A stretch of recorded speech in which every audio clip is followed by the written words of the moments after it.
Let's walk and talk about Scott Walker. Now, Scott Walker has gotten a lot of criticism over the past few weeks because he refuses to state his position on pretty much any issue. He's dodging, he's ducking, and the few times he has opened his mouth, he's come off as an idiot. Let's take a look at an example of this from CPAC.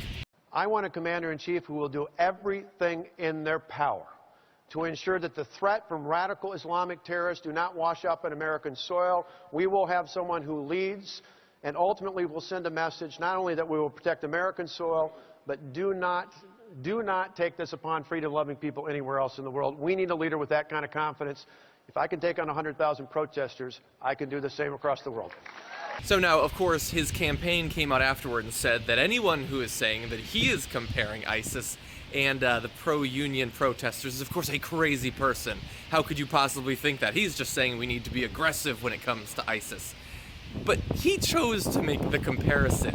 If he's not saying that the protesters are ISIS, he's at the very least saying that they are un-American, that they are dangerous in some fashion. He chose to make that comparison.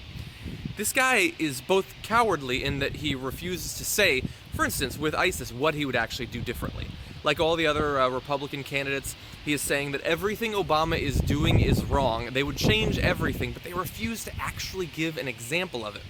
And then when he finally does speak a little bit about it, tries to show that he has some, charisma or ability to lead, ability to persuade, ability to inspire, he starts talking about how Americans are, at least in some fashion, like terrorists, like ISIS.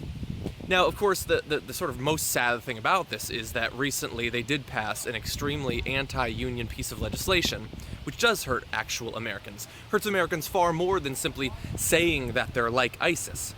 And of course, he's received, oddly, more criticism for the comparison than for the anti-union legislation. But I guess that's America.